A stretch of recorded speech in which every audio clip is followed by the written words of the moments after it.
Hi, friends. This is Dr. Arpita Gupta DePalma, and you're listening to my podcast, From Pissed Off to Poised. This show is for busy women physicians and professionals just like you who are ready to take control of their emotions while learning how to excel in juggling all the things they are responsible for in life. It's for overextended mamas who are trying to figure out how to work smarter, not harder. It's for multitasking women who are tired of playing the role of the angry and resentful air traffic controller, who simply want to learn how to create a life that is more calm, intentional, and joyful for themselves. My goal is to help you learn how to eliminate the overwhelm and maintain your composure in high-stress situations that you face with the demands in your day-to-day life. Because I get you guys, this was totally me. You are not alone. I invite you to embark on your journey of transformation with me. Enjoy the listen.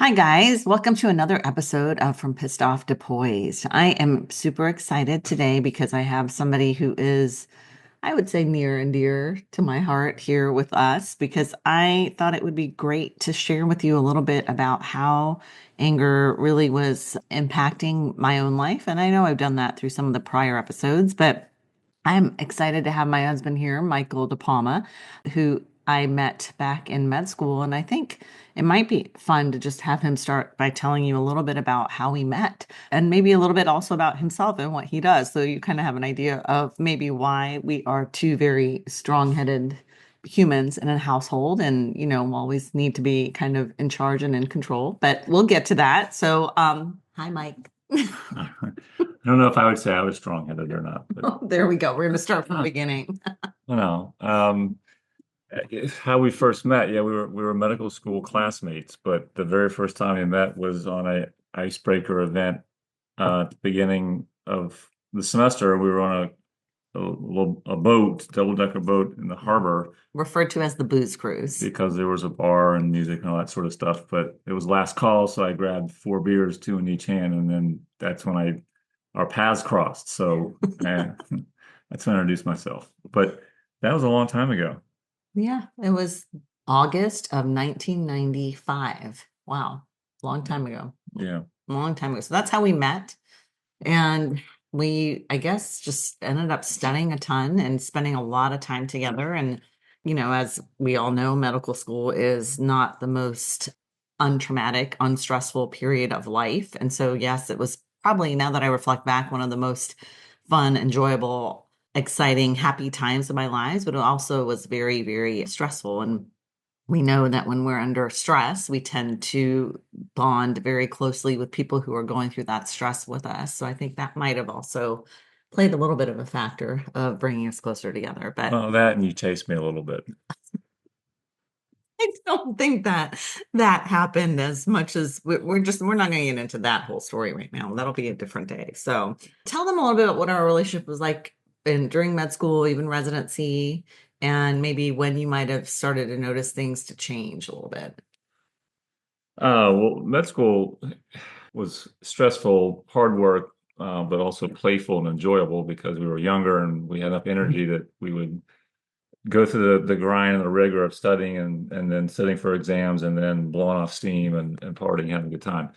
And then as we transitioned into internship and residency, maybe the responsibilities became had a little more gravity to them because we actually were responsible for the well-being of patients, actual people, human beings.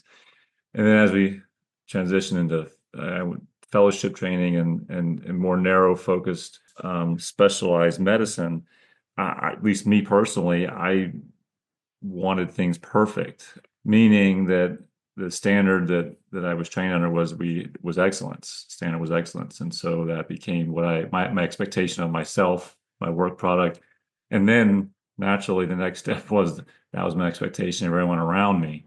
So I guess you were asking me how I got to become angry.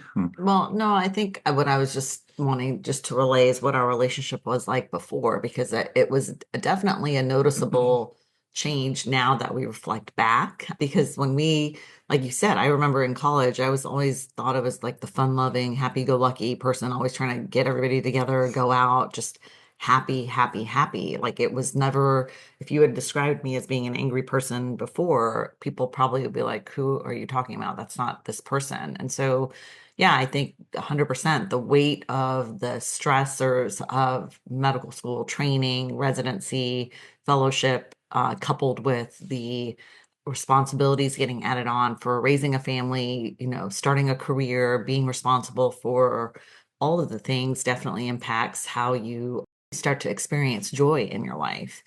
And so, I think for us, we've had physicians talk about this before where, we are in control. We have this we have this career, this job where we're responsible for people's lives, for keeping people alive. And so we very much so in our careers are in control. People take orders from us. People listen to what we say and they have to do it. And so when you have a two head of household where both people are having roles like that in their careers, it's hard to not sometimes bring that home.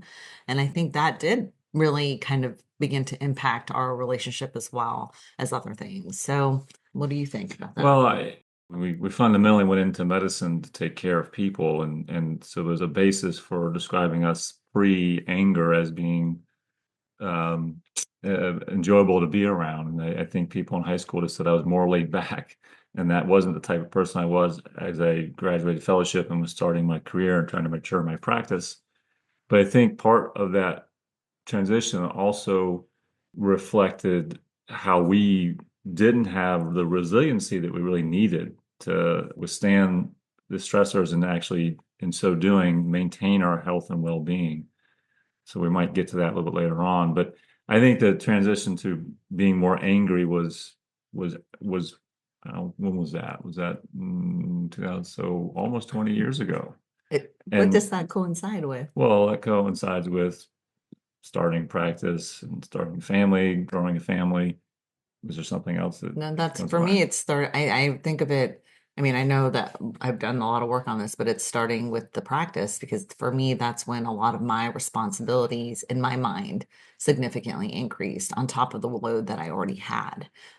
So, it just, I guess, let's talk a little bit about what you noticed in terms of our relationship when 20 years ago, when we started the practice and how we both were showing up with regards to our anger with each other and even at the house with the kids and other people even.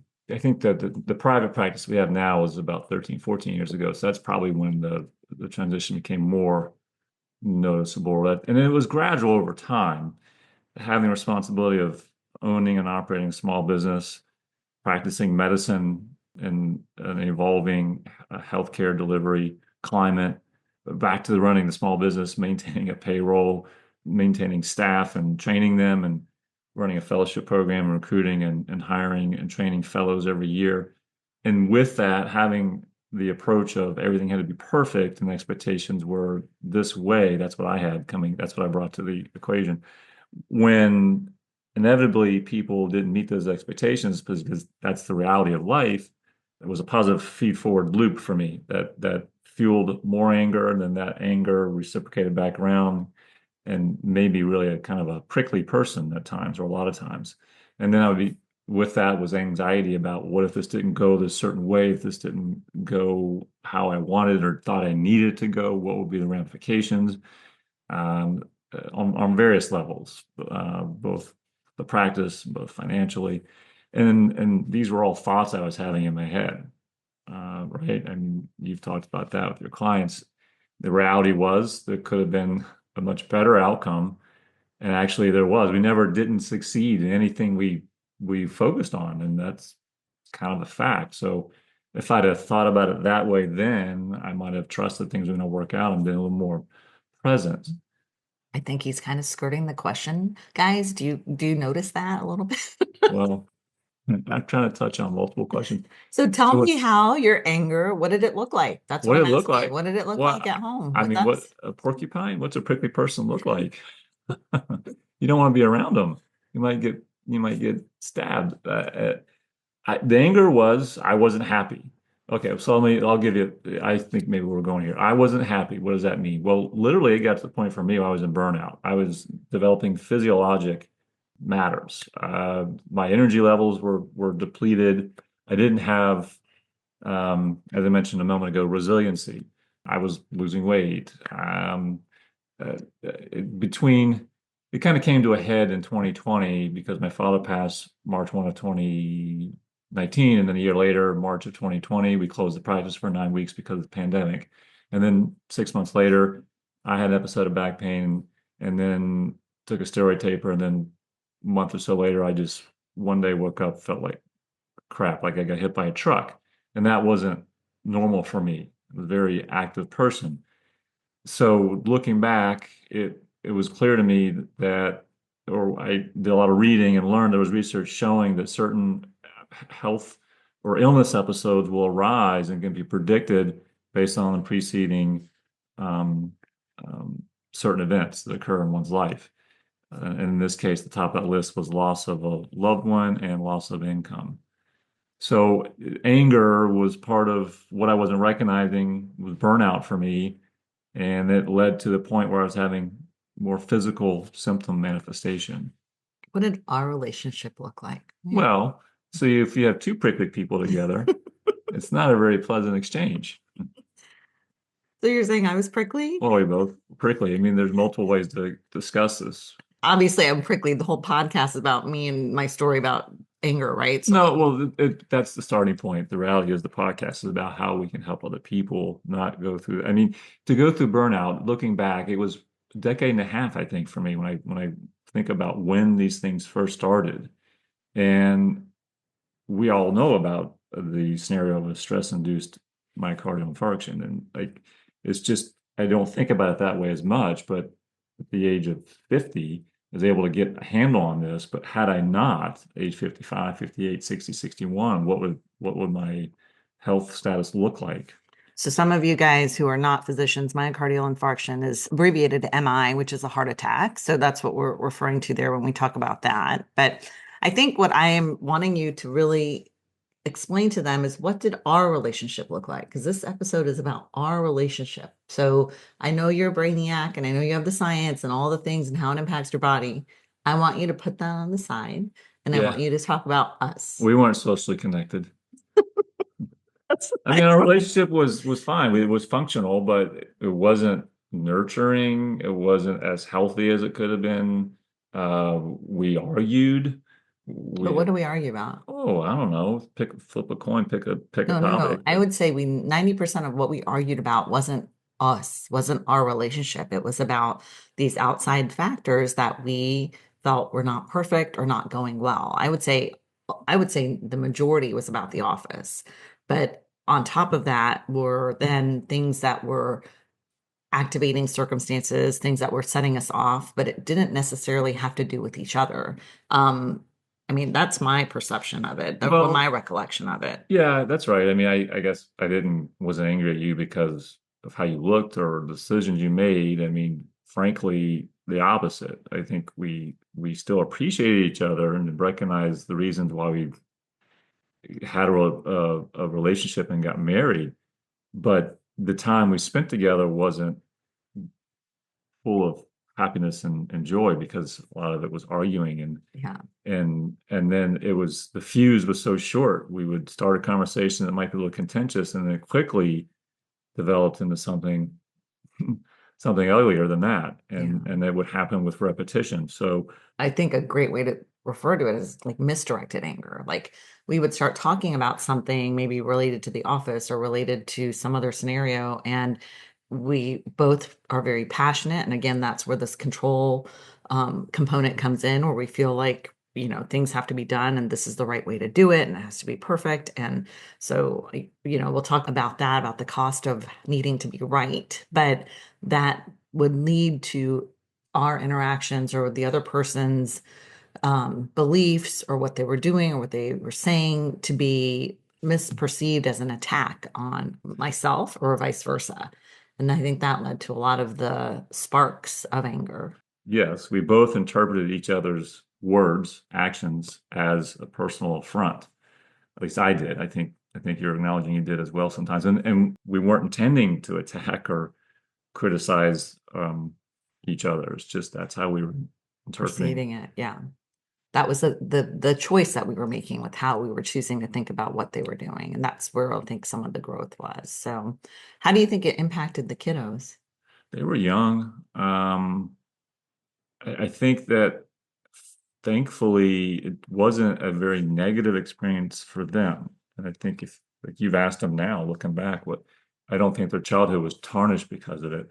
I will say, however, just personally, I wish I had gone through this journey much, much earlier because I can recognize how my interpersonal skills are much more or better now, more developed now than when I was younger. And of course, life is short, so you don't get a redo to work on relationships with folks, obviously. So I wish I had been a little bit different person back then, but I don't. You wouldn't have been receptive. I mean, this is Well, no, I partially what know, we I teach too know. is Just I guess the point takeaway for listeners would be don't if this is resonating with you, find some work with someone because time is too precious. But for the kids, I don't. Do you think that they I like, think gosh, why? Maybe they might, if you ask them at that point in time, yeah, mom and dad argue a little bit, oh yeah, and they but still will say like, yeah, you guys used to fight a lot, and I mean, it's funny because Nick Hill, well, I'm gonna have them on in a couple of episodes as well, so they can give you their perspective. But I've heard Nick Hill, even now when we have our banter back and forth, he just looks at us and says, "You guys are both children," and it's kind of comical because they recognize that we have this kind of playful arguing banter, and sometimes it gets a little bit more than playful, and they both just look at us like you guys are being for ridiculous. me, it's always play fighting. So you're saying I'm still the only one who's still Oh no, angry? I'm not saying anything, but yeah, I'm just saying for me, it's always play fighting now. Oh man. So I think with the kids that they did definitely experience tension, and maybe it kept them from being able to express themselves as freely as they probably would have.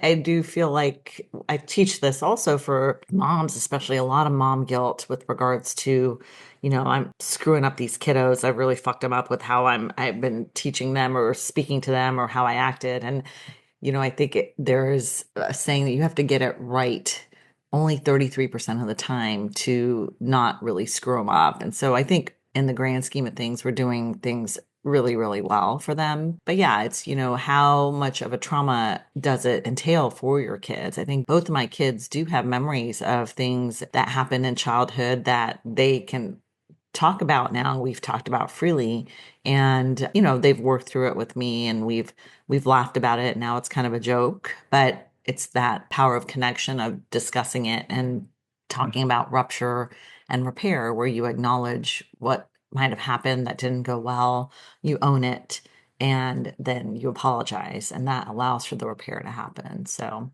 I think during their childhood, across the board, they were taken care of. They oh, never they never, totally. they never felt unloved. And then they were also part of our transition process, meaning they were present, we were present, they were direct observers. And then at times they were part of our evolution. So it was also, I think, excellent learning for them. Oh, 100%. 100%. I think they still continue to get the gifts of this work as we work through it, and as things come up. So, all right. So when did you first notice that I was starting to do things a little differently? I can't remember date and time, but it was shortly after you started getting coached. And I think one of the easiest things to notice was you laughed more, you smiled more. You were kind of like how you used to be when I first met you. Mm. Hmm. I remember we had, and this was coming from my coach. My coach said, "You guys have a couple of things going on here. One, and this, I don't know if you remember, I would do this, that when you were kind of in a funk or pissed off or irritable, that I would kind of poke you a little bit and try to get you to talk or get you to share or So you're just now going on record admitting that.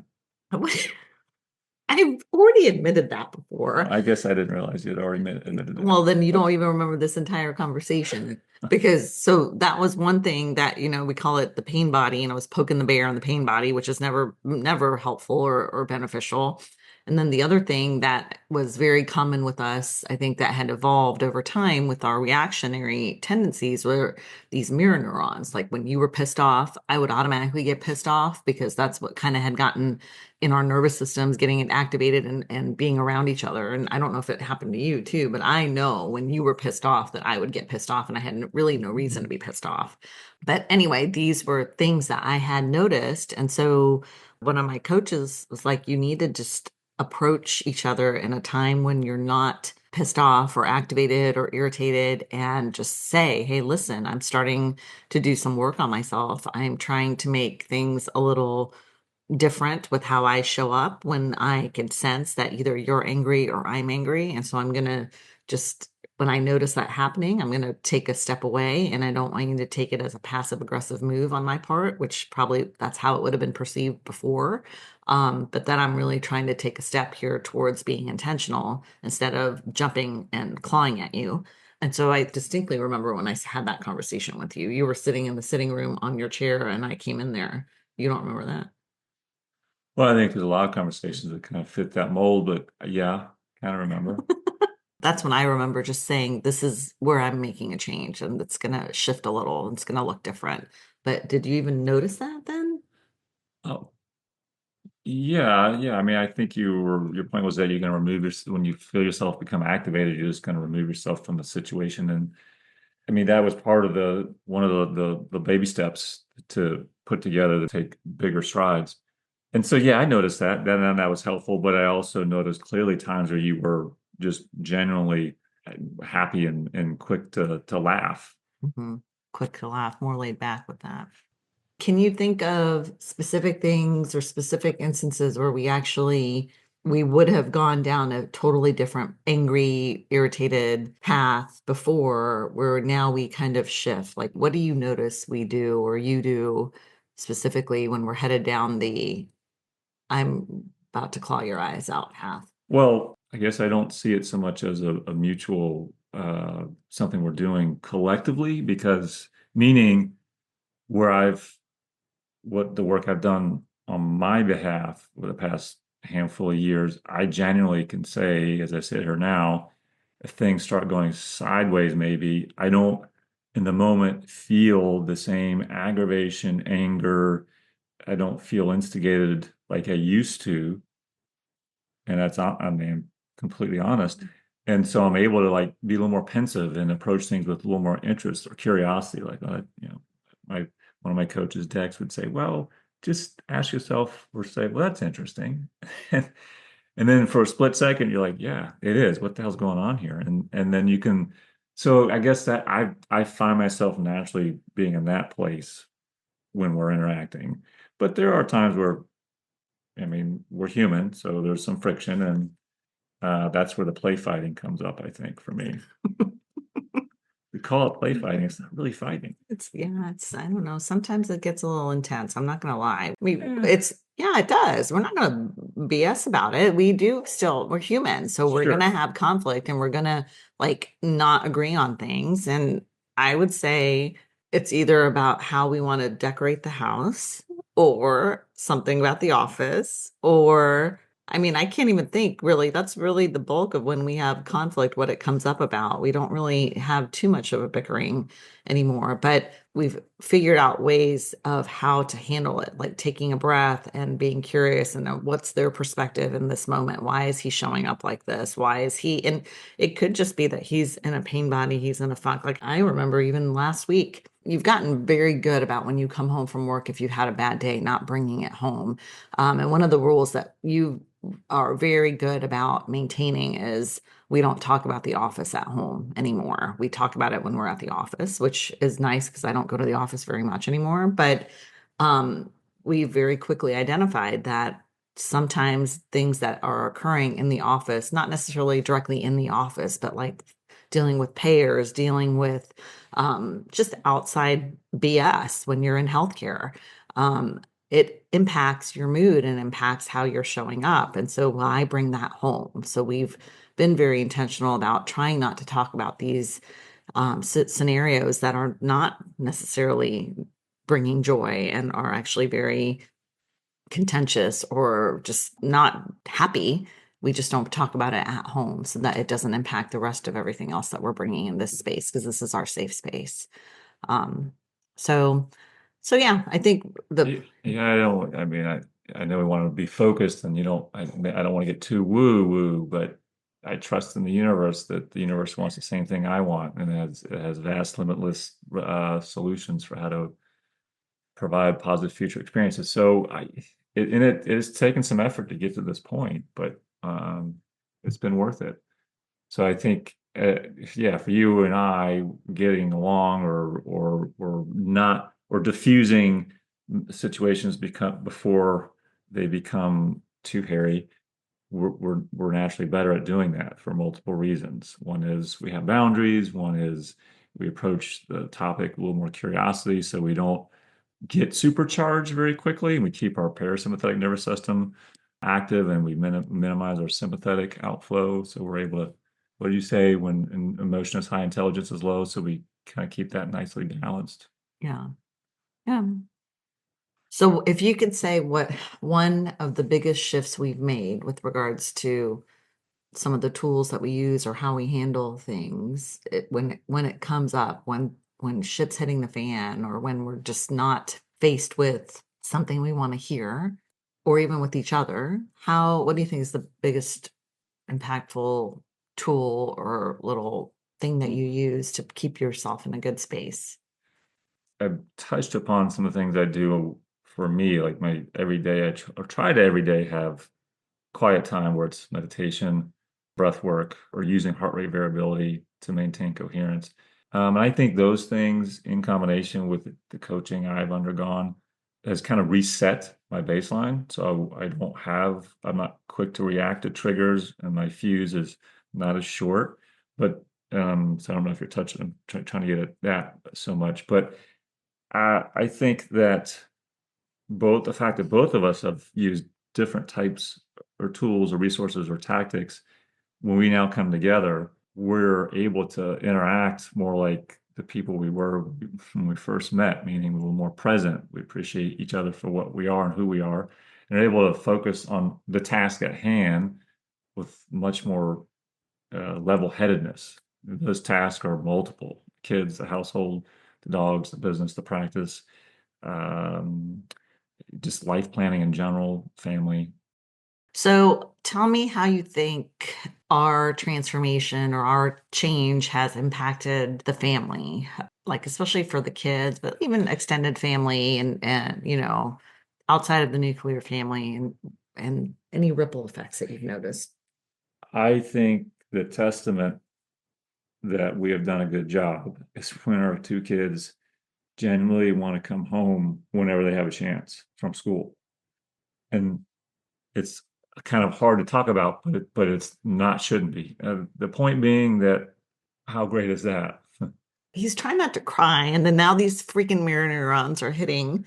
But But well, I mean, you don't have to mirror my neurons. no, those are my neurons that are No, mirrored. play fighting. I think that is the best example I can think of that illustrates what we've accomplished. And because otherwise, why would the kids want to come home if they, I mean, that's just, they generally cherish coming home and being with us. They enjoy the house, what we built together. And looking back when I was their age, I don't know that I always felt that way, not in a bad way or negative way, but in the grand scheme of things, you take the whole picture into account. I wish I had felt differently when I was their age, because everyone's days are numbered. My whole journey for working on the anger started when I recognized that Serena had a year and a half left at home, and the bulk of our interactions were angry, fighting, arguing, battling, challenging, which, yes, I know teenagers, that's what a lot of it is. But it was to the point where I was concerned that there would not be the true desire to want to come back and spend time. And even if they're not physically here, converse and share and tell all the stories and, asked for the advice and input and vice versa. And that was when I recognized that I needed to make a change. Something had to change because that was the whole reason why we did everything that we did. I mean, one of the biggest reasons, yes, it's personal fulfillment, but I want to have this family that I enjoy being around and they enjoy being around me.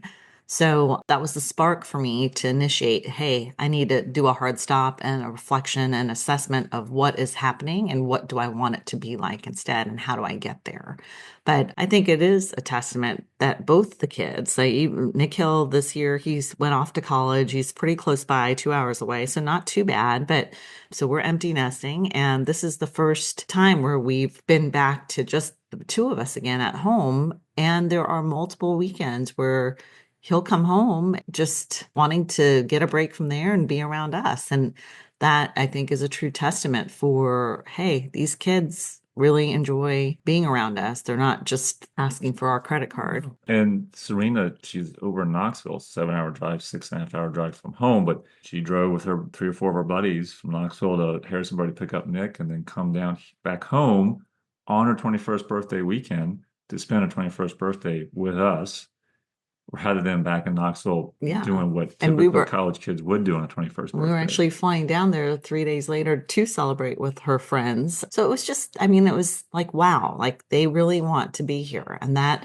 is the whole point of doing the work authentically and intentionally, getting to the point where what is the most important thing to you and how do we make that happen? So I guess tell the audience, like, where you might have been skeptical about this work and how you overcame it and what you would say to somebody who is like, yeah, it might have worked for them, but it's not going to work for me.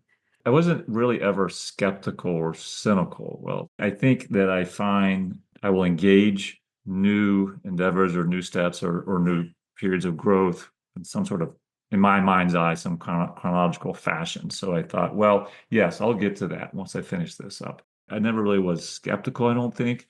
But how would you address somebody who is skeptical about it? Yeah. Well, number one, I would say if any of what we're describing resonates with anybody listening, meaning you can identify with some of the emotions we've described, or the scenarios we've described, or you're just not happy with who you are, then, as I said earlier, I wish what I went through happened much, much earlier in my life. Point being, don't hesitate to at least look into these, I will call them opportunities for growth. Where you end up with what opportunity, what help or resources will evolve over time, but don't hesitate. You must take the first step. I mean, the initiative, you have to express the initiative to self-heal. That's what this really is. So I think just trying to encourage anybody who might be hesitant, but really there's not a reason to be hesitant. The takeaway for me was like, I ate well, I exercised somewhat regularly, I maintained a healthy body weight, I didn't smoke, but I was not a healthy person because I could not manage the distress, and that took its toll out on me literally everywhere in different organ systems. So self-healing requires a different element. And so the coaching can help tremendously there. So my point would be, don't hesitate. Let's just say where somebody is still skeptical, but they recognize that they're stuck in these cycles of anger. What advice would you give them looking back on your journey on like how to actually take that first step? So you got to seek out information. If they're listening to your podcast, they've already started doing that. Ask colleagues who've been coached, who'd you work with and why. Who else did you look into? I mean, you just got to do a little bit of vetting and find someone you're comfortable with who's well trained and experienced, certified, and to have a conversation with them. Usually there's a discovery call, but the point being, have a conversation and you'll start to appreciate a different viewpoint, a different perspective, and then aha moments will start to occur, and then you'll start to feel better. And that's just the beginning. Starting to recognize how you're choosing to think about things in your life. And then that most crucial word there is choosing, because you can choose to think about things in different ways. It's the fact that we have not done so for so long that these thought patterns have become beliefs. And for us, when we have thought patterns that are beliefs, it's very hard to differentiate beliefs from facts. And so when you have the guide of somebody else who can just offer you these other perspectives to consider, to think about, you don't have to take them on, that's when you start to see things in a different way that might just simply serve you better, that might just simply help you feel better. And that's the goal of this work. So I will add and to dork out for a moment. In my journey, I've learned about the science of epigenetic factors, and our thoughts are a factor that can express or mitigate gene expression, whether the catabolic, degradative genes or anabolic, reparative, regenerative genes. Our thoughts have that impact as well as many other factors.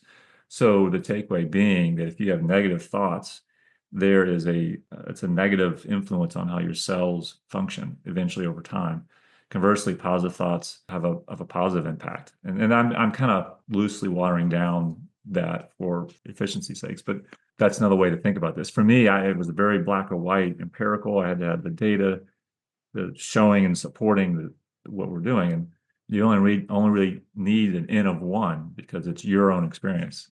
one of the other things that we'll wrap this up with is just noticing that once we can get out of our own way with regards to the funk that we're creating for ourselves, it actually opens the door for us to be able to tap into that creativity and the ability to really become our best selves. And I think one of the things that you've done is start to recognize that the way that we were taught medicine and how we practice medicine doesn't have to always look one way. And so some of the benefits that you got from coaching and then kind of exploring the alternative ways to practice medicine out there have really led you to incorporate more of a whole person well-being approach when you're handling your patients, even in your spine practice, but also in what you're doing next. So why don't you tell our audience a little bit about what you're doing briefly? I know you like to talk about it, so I'm going to say briefly, and how they can get in touch with you or learn about it if they want to hear more. So I earlier this year graduated from Andrew Weil's Integrative Medicine Fellowship, and over the past 4.5, almost 5 years now, I've been working on a program, not purposely developing a program, but that's the reality of what happened as I was learning how to better take care of myself and learning about really cellular medicine. So now I have a program that combines elements of integrated medicine, functional medicine, cellular medicine, regenerative medicine, and lifestyle medicine.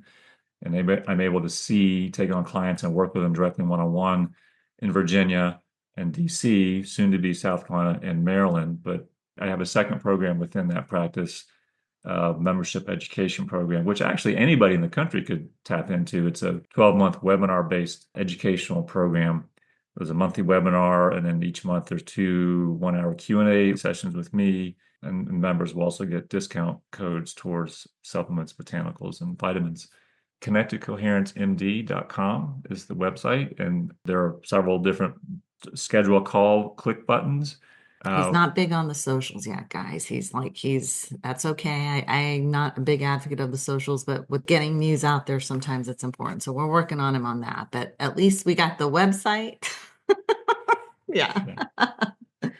All right. Well, thank you for being on this. I appreciate this is you. helpful for your listeners. Yeah, I think it is. The whole point is that you want to have connection with your partner. We picked them for a reason. And I talk about loving your partner unconditionally like they're a puppy, because it's so easy for us to love our puppies even when they shit in the house. So can we love our partners like that? He's like making a face. No, I guess I could be a lot worse and still get unconditional love. So anyway, yeah. And the other thing I love to talk about is just the cost. And I talked about it in the prior episode. What is the cost of being right? What is it costing you in terms of the connection and the intimacy in your relationship? Well, we're thinking you're right. Yes. So anyway, I hope this helped and resonated, and you guys got to see a little bit about my personal life with my significant other here and see how we kind of jive and try to stay in our own lanes, even though it keeps interconnecting here and there, which it's meant to be. So, all right, guys, thank you so much for listening to another episode of From Pissed Off to Poised, and we will see you again next week. I hope you enjoyed today's episode of From Pissed Off to Poised. Remember, transformation is a journey, not a destination. So enjoy the ride. Don't forget to subscribe, rate, and review From Pissed Off to Poised on your favorite podcast platform. Your feedback supports my mission to get this podcast out to help other women physicians and professionals like you on their path to creating a more peaceful life with more intention and more joy. I enjoy reading every message I get with your input and feedback on my journey, so keep them coming. And if you have a friend who might enjoy the listen, please share this episode and show with them.